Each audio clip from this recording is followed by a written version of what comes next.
I think that's where we are. And as I said, Jeffrey said transition 7 times. And that's what Nick Sirianni's coming into. It's going to be a difficult situation on so many levels.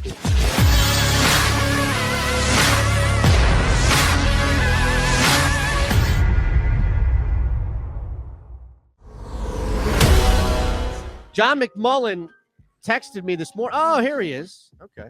Oh, he's popping up because he's popping up on the screen right now. He has now given you back the role of setting things up. There's no more that I'm the intermediary. Correct. For the show with John. Now, I have a question for John McMullen as he joins us now and live on phillyvoice.com/themiddle, where you can watch the show. We broadcast live and local from the Fritz and B and Cooley studios. John joining us at JF McMullen, courtesy of JAKIB Media. When you look at the Super Bowl itself, now that everything is cleared, and we'll get into specifics of yesterday, we'll talk about Duce Staley and so many other things that I know the guys want to bring up. But I'm just right now, gut reaction, just not even thinking about it. Who wins the Super Bowl? Well, as you know, I bailed on Tampa Bay, made a mistake there. And now I'm going back on. I'm going to say the Bucs. So no. Oh, wow. No, you're going against Spags and Reed. No, and Barrett will appreciate this. That Kansas City offensive line is a mess, and you lose Eric Fisher to a torn Achilles, and the way JPP is playing and Shaq Barrett, if those guys show up, man, Kansas City's going to have a tough time with that offensive line. Mike Remmers is going to play left tackle. That's not good. So I hope Andy can figure something out. Yeah, now you're not saying this. You're not taking Tampa because a lot of people get you confused for Bruce Arians. No. Okay. And that was valid perception, though. That's what Brandon Graham calls me, Bruce. Yeah. But that's part of it. I love Bruce Arians. Could you just one day come in with one of those hats that he wears, just wearing it? I do all the time. That's why Brandon stopped practice today because I was wearing a Kangol one day and said, as a matter of fact, the Eagles were playing Arizona that week. That's where it all started when he was out there, and he stopped practice because I had a Kangol on. Joe Krause. Right, Krause's Kangol. Yeah, he is Mr. Kangol, Joe Krause. Right. But Joe doesn't look like Bruce No. Difference, John. Well, you know what? I did say that if Green Bay wins the game, then I think that they'll beat the Chiefs. But if Tampa Bay won the game, and I said this last week, I think they beat the Chiefs. That's that, and I said this last week. I think I'm gonna stay on it also. So I'm going with Tampa Bay though. I mean, if Eric Fisher doesn't get hurt, I'd probably stick with Kansas City. I think that injury is so big, and they've already had issues on their offensive line. I mean, that's why they brought Wiz back. Yeah, Wiz is back. I love Wiz, but I mean, come on, you don't want Wiz playing in the Super Bowl. He's always playing there. All right, John, should the fact that Nick Sirianni's one of his favorite movies is Rocky give the fan base reason to believe in him? The answer is yes, by the way. Yeah. Can we do more clamoring and pandering up to people? Yeah. Look, at least that Bryce Harper shirt with the mascots was cool. You know, like at least that Bryce Harper thing was cool for like a month or so. This is what am I going to do? Put Sirianni's face next to Rocky on a T-shirt? Yeah, we're going to. He loves Geno's Steaks is next, and Gritty. He's going to love Gritty. Right. You got to love Gritty now. Well, let me ask you this. Yeah. This is real though. How does he come in and win the locker room when they let one of the mainstays as far as coaching leave the locker room? Who was a player's favorite? Going into this the whole process of finding a coach. How big of it a deal is Duce leaving the organization?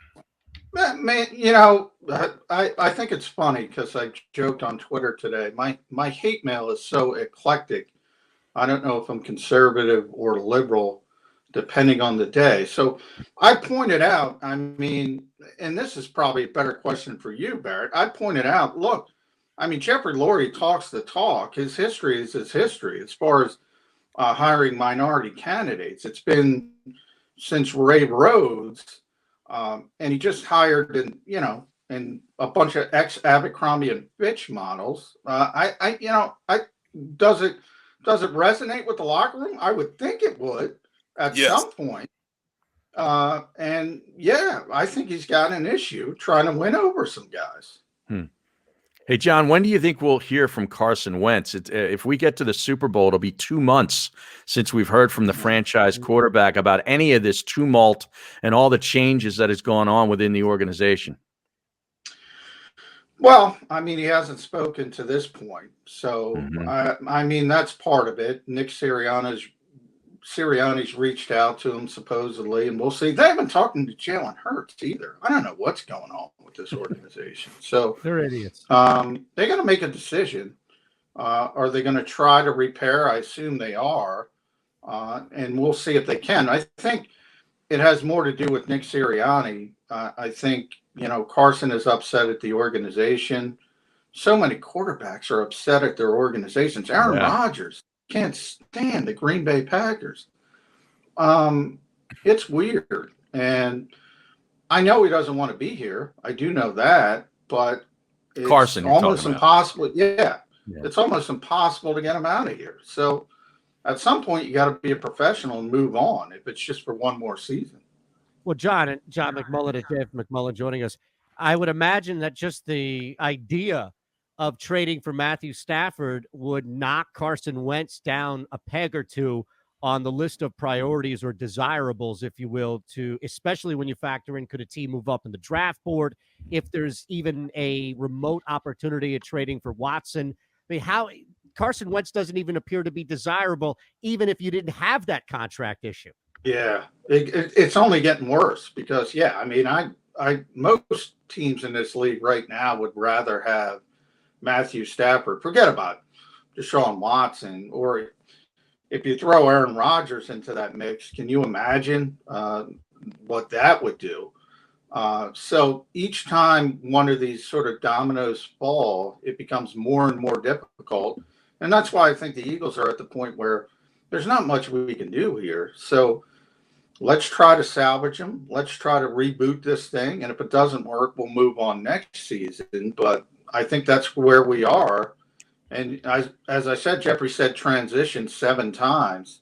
And that's what Nick Sirianni's coming into. It's going to be a difficult situation on so many levels for him. Well, at this point, they're giving him the autonomy to go out and pick his coaches. He brings in the DB coach is now the defensive coordinator for this Eagles team. I think that was a big problem with Doug and what he wanted in his transition. If they were going to, let him transition his team wherever they're going to go, picking his staff. How far, they'll give him? How far do you think they'll give Sirianni as far as picking the rest of the staff? It's amazing. They're giving him the ability to pick. They talked him into Jeff Stoutman, but that's about it. And even Dave Phipp is going to go. This is one of those weird things about the coaching profession, because what I was told is, they didn't think Doug was good at picking coaches because he wasn't in different places. So in other words, because he was successful under Andy Reid, who's, maybe the best coach in football, probably other than Bill Belichick, and he continued to move up from quality control to quarterback coach to offensive coordinator. He never moved around, so he didn't get to learn different guys from different trees. It's such a weird profession because the transiency of it is regarded as a positive, even though if you're moving, you're probably at a point not being successful. It makes no sense. It's counterintuitive. But the Eagles aren't the only team like that. It's just bizarre to me. It is. You learn different because your coaching staff gets fired. They go somewhere else, learn some more, get fired, and that's because they're bad. They're getting outlearned. But if you're good, you're going to stay in one place. You're absolutely right, man. That's crazy. Hey, John, were you able to watch the weekend's games like Eitan and I were without thinking about the Eagles at all, and how this team translates? Or I don't know how they do that. I don't know. Barrett can't stop thinking about the Eagles. I don't know how why. you do The Eagles are nothing like those 4 teams that played this weekend. So it's pretty easy to get by. They made a great point because they were saying that Carson in 2017 is probably a little under what you see from Josh Allen. And then you look at Josh Allen, and he's nowhere near the level of Brady and A-Rod. And then you look at A-Rod and Brady, and they're nowhere near the level of a Patrick Mahomes. Are we that far away? We're talking about 4 leaps away from, Carson Wentz being a good quarterback. Yeah, I mean, at the quarterback position, I mean, it was rock bottom. He was arguably the worst starting quarterback in this league. You can make that argument. That's how far he fell, and it was. I don't think anybody saw it coming. I didn't see it coming. It's historic when you see the regression. But yeah, I mean, with Tom Brady, 43 years old, the juice he has in his arm, it's amazing to me. And then you talk about Rodgers and the way he handles everything. People are going to kill Aaron Rodgers because they lose in the championship game again. But to me, they've won 80% of their games with Matt LaFleur as a head coach. That speaks to the greatness of Aaron Rodgers, not vice versa. And then, I mean, Patrick Mahomes is what he is. But he's going to be tested with that offensive line, especially if that Tampa Bay pass rush keeps coming. Because, hey, you look at Tom Brady in his prime, what beat him?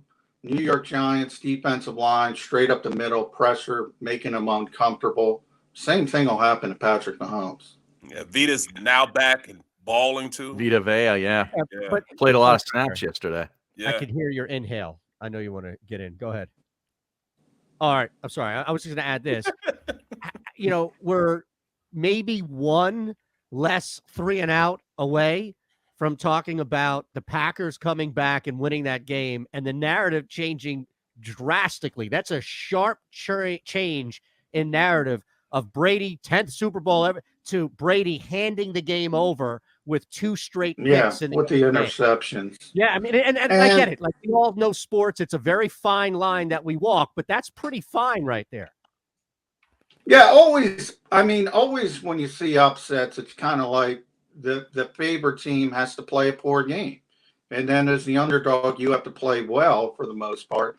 I think that was the case with Tampa Bay, certainly in the first half. In Green Bay, I mean, look, you can see with Devontae Adams, that early throw, that back shoulder, that's like 100 out of 100. Rodgers and Adams do that. And he drops the football. Right. So it's kind of those things in there. They've been so dominant, those 2, Rodgers and Adams, in the red zone. And they couldn't connect. It happens. It's tough. Yeah, then he couldn't get 2 feet in bounds. He didn't even get 1 foot in bounds in the back of the end zone. Yeah. And in that same play, Lazard was wide open underneath, right at the goal line. Rodgers didn't even look at it. Aaron talked after the game about the 3rd down and when they kicked the field goal. Like, the head coach doesn't even tell them that they're going for it on 4th down. Yeah, it's like, where is the communication? That's almost as bad as he thinks he's got another down, and it's just not there. Right. Wow. I would make some stupid Jalen Hurts miscommunication about getting bench joke, but it's not worth it. We're out of time. John, thank you, sir. We'll chat again. No, appreciate you, bro. All right, thanks, guys. You got it. Oh, John, if you want, you can hang on in the stream because we're going to break, and we have a couple of minutes to continue to chat. That's up to you guys. Yeah, let's do it. All right, we'll wrap the hour next on Sports Map Radio, phillyvoice.com/themiddle. Are you looking for a place to track your action, purchase picks, and share your sports betting analysis with the gambling community? Check out Book It Sports, a social media platform with an unparalleled experience catered for the sports betting community. On the Book It Sports app, you can track all your NFL, NBA, and college basketball picks while getting real-time updates and injury reports all in one convenient place. Start building your following today and stand out amongst your friends by downloading the Book It Sports app on the Apple and Google Play stores. Let's cash some tickets and put on Book It. I think we need a Kangol for John in one of his appearances here over the next 2 weeks till the Super Bowl. I'll bring it out. You have one? Yeah, I got a bunch of them. Do you? Yeah, I got one. I've never worn it. I bought it in New Orleans. Eitan, I was down there with Schwartzman for the Arena Bowl years ago, and I bought this Kangol. It was a Kangol shop. Yeah. and I bought a white one, and I've never worn it because my golf game is not at the point where I can wear it. But once, if it ever does, I'm busting that sucker out. Well, you know what, man? Bruce, I was with him in Cleveland before he cut me. Well, he didn't cut me. Davis cut me, but Bruce was that guy. Then I saw him again when I was in Pittsburgh. I mean, he has more swag than I do. I mean, he is one of the coolest guys you get along with. Oh yeah. And and that's what players respect him because he keeps it 100. He lets them know. I'm anxious to see how they do that here in Philly. What Sirianni round's going to be. I mean, they say he's a player's coach, that they love him coaching, but it's a little different when you're the head man as opposed to just being a coordinator. When you're a head man, what you say is supposed to roll. Period. Right. Yeah, and it's going to be interesting because typically, if you look at recent, you think about, you go back to Sean McVay, who was the youngest coach in the modern era, and they paired him with Wade Phillips, former head coach. Doug Peterson had Jim Schwartz as a rookie head coach. Mm-hmm. Matt LaFleur had Mike Pettin, although they'll probably fire Mike Pettin after yesterday. Matt Nagy had Vic Fangio. I mean, they're bringing in a bunch of guys, Sirianni, Gannon, Steichen. There's no experience whatsoever. They're all young guys, It's almost like who do you lean on? To last a couple of years, and then if it works, you bring in somebody bigger and better, and if it fails, then you reset. Yeah. I mean, I guess you could lean on all the time in sports, right? Like you bring in an unknown to work it out. If it doesn't work, you're covered either way. Hey, real quick, John, I don't know who put this out here, but some graphic has the top ringless quarterbacks according to NFL.com. 1 through 10. McNabb not on that list. Michael Vick ahead of him. Jim Everett ahead of him. No network. Oh, that's terrible. He's got to be ahead of those guys. Hold on. You got to start with, I guess, Marino. All right, we've picked John McMullen to stick around a little bit. We'll have overtime for a couple of minutes. We're not going to spend a ton of extra time with you, but coming up in a couple of minutes, maybe John will hang with that. I don't know. If he's got important stuff to do, then that's fine. But NFL.com has the top ringless quarterbacks of all time. And I'll read you through them. And this is not list radio. We're not going to build an entire show off this. I'm just curious to get John's thoughts at the end of the break. And then his reaction had me think, well, let's carry this over. Marino, Kelly, our own Randall Cunningham, Fran Tarkenton, Rivers, Moon, Fouts, McNair, Michael Vick, Jim Everett. And I saw somebody tweet and even tag him, no Donovan J. McNabb. Wow. And my response would be, I would say no, except maybe at the bottom, there's probably some wiggle room with Vick and Everett. Yeah, I think at the bottom. I definitely think there's better than McNair, John. Everett. Not Everett, yeah. But I mean, the top of that list, the Marinos, the Tarkentons, the Dan Bouts, I heard. I mean, those guys. Warren Moon is too low on this list at 6. But anyway, the fact that he's on it is fine. You can't put Donovan McNabb in the same conversation as Warren Moon, Jim Kelly, and Dan Marino, can you?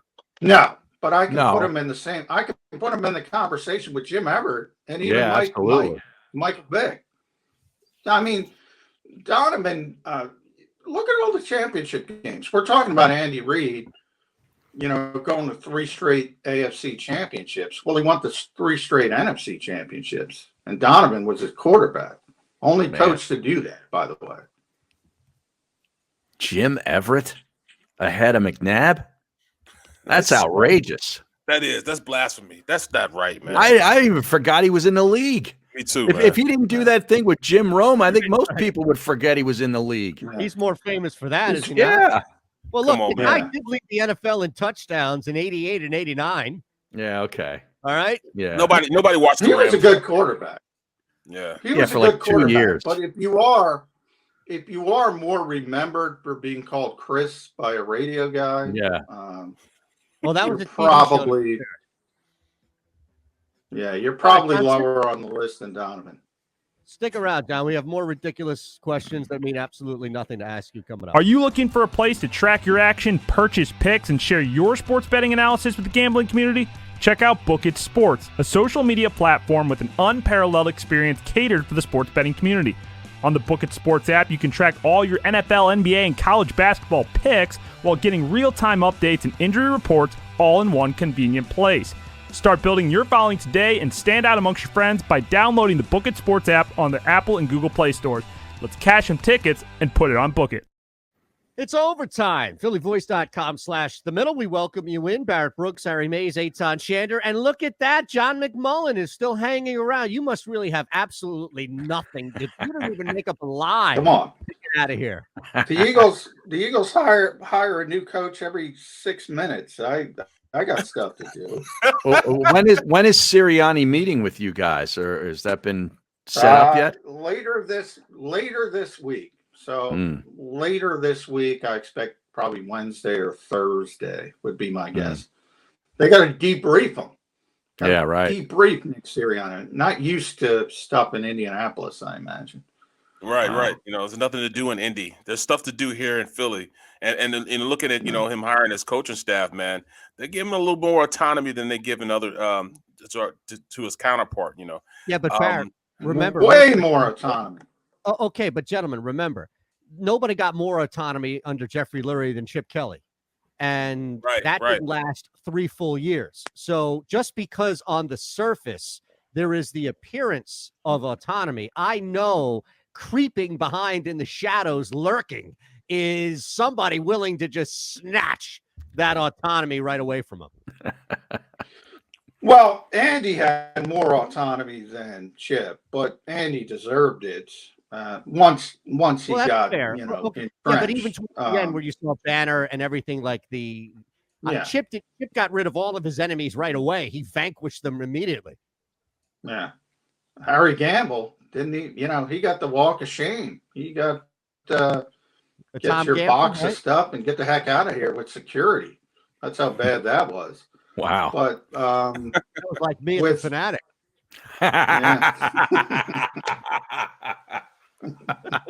The Lower Merion police were out in front of the building when that happened. They called everybody in. From the office, they called everybody in. Sorry, John. Sorry. What did you think? My issue isn't with Sirianni autonomy. It's with Doug Peterson not having autonomy. That's the issue. Right. He shouldn't be out of here because they should have gave him that same autonomy. That's all I'm trying to. Well, you should have gave him a chance with the guys he wanted. You should have given. Right. I mean, he earned that. Well, a big thing that we're not really talking about, and as we're heading into the Senior Bowl this year, the draft and everything, combine, but John Dorsey is no longer in the building. In fact, him and Duce vacated and went to Detroit. That to me, that's huge when it comes to being able to pick, from a football talent standpoint, who's going to get the most autonomy. John Dorsey's presence in this organization was overblown, to say the least. He basically sat and wrote reports about players and just wanted something to do. The Eagles were never going to move him. People talked about Howie Roseman. They weren't going to move him ahead of Andy Weidel or Ian Cunningham. Jeffrey said, I got 5 future GMs in this building. Right. Which he's the GM factory now. Yeah. Right. Yeah. John Dorsey's presence here was so overblown. And he got a better job, and the Eagles were like, okay, thanks for the reports. We'll see you later. That's basically what that was. Man. I still don't see it, Go ahead. Sorry. I like Andy. I like, that he's been with Douglas. He was with the Bears, with the Ravens, and how they built that team. Yeah. To me, I still see a problem with, talent evaluation. And until, I see what they're going to do in the draft, this is still going to be the handcuffs to keep this team taking it to another level. It's just hard to get excited. Yeah. I mean, what are we getting excited about? Well, get excited about the 6th pick because it's tough to screw that up. It doesn't matter. You might pick the wrong player. You might not pick the best player. But at number 6, everybody should be good. Yeah. And, the question becomes, are you going to trade out to get more players because you have to rebuild? That's what. Then maybe some issues can come into it. But let's look at this. They're not going to take a quarterback at 6. No, we don't know that.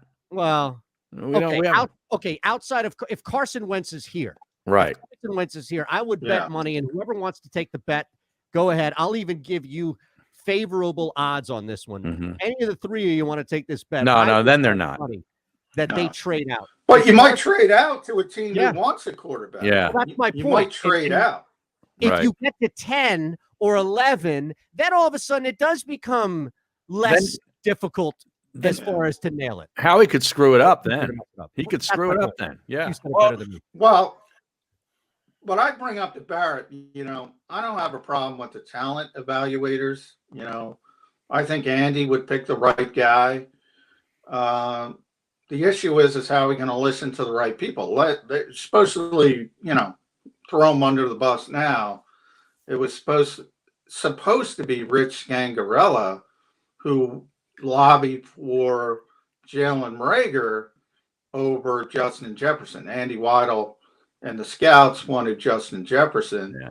And Scangarella's like, we need this guy. We need Tyreek Hill. We need this in our offense. This horizontal jet sweep that they never use, basically. Right. Isn't that funny, though? But ultimately, how it's responsible. Isn't that funny, though? Like, once the guy is jettisoned, he's no longer here. Then we hear that he stood up for this draft pick that nobody likes. Right. That's ridiculous. Of course. That's definitely ridiculous. But I do see them moving out of pick number 6 simply because the more talent you can get with that high pick, you can get more talent and to form this team. There's virtually, no talent on this team to really go forward and be competitive. Not the NFL, but not even in this division at this point. So, I could see this happening. I could see them going and trading out, getting 2 first rounds, having 2 first round picks as opposed to 6 pick. Being honest. Yeah, I could see them trading out because they got to fill so many holes. If one of those 2 receivers is there, I'm taking them. I don't think Chase will be there. Smith, he might be there. In fact, he might, just because of his body type, people will be concerned about how he can hold up. But, man, I got to fix that position. I got to, no more messing around. And those guys are explosive, and they can't screw that up. Game changers. Both of them are. Or getting one of the top DBs, Patrick Surtain II. I love him. Or the kid from I love him. Or the kid from the kid from Virginia Tech also. Aton's out on the draft, man. He's out on the draft. I want to watch. I'd rather watch Christian Abilene play or Abilene Christian. Yeah. And we're not going to have a Your Honor this week until January the 31st. What the hell is that about? Well, it's because they don't want to go up against those late night football games from last week and this week. But they'll go up against the Super Bowl? No, that's the week off. That's the week in between. No, I see. That's the week in between. 31st. No. January 31st is not the Super Bowl. The Super Bowl is like February 7th or something. The 7th, yes. The 7th. Yeah. They have a week off. Yeah. They have a week off. As far as this, they took this week. Be the Pro Bowl. Correct. The schedule that I see has Your Honor this week and next week. Oh, really? Yes, the off week and the Super Bowl week. Wow. Now, again, how many weeks are left? Just 2? Yes, 2. Yes. And it needs 8, 9, 10. We still have 8, 9, 10. 3. Correct. All right. Well, let's see how it plays out. All right, John. We'll chat with you again this week, Thursday. Yeah. Thanks, John. Yeah, and I'll bring the Kangle. Good. And the video stream saying I had a bad hair day. I said I didn't even wash my hair today. No, product in there. Yeah. Jesus. Honestly, I don't have any problem with that at all. God. And all right, boys. Just scored 10 points in the first 4 minutes of overtime. Look at that. People are keeping score. You definitely have to be in the lead. McMullen's not even waiting for that. He just he's out, man. He's out. Tomorrow. See ya. Are you looking for a place to track your action, purchase picks, and share your sports betting analysis with the gambling community? Check out Book It Sports, a social media platform with an unparalleled experience catered for the sports betting community. On the Book It Sports app, you can track all your NFL, NBA, and college basketball picks while getting real-time updates and injury reports all in one convenient place. Start building your following today and stand out amongst your friends by downloading the Book It Sports app on the Apple and Google Play stores. Let's cash some tickets and put it on Book It. See ya.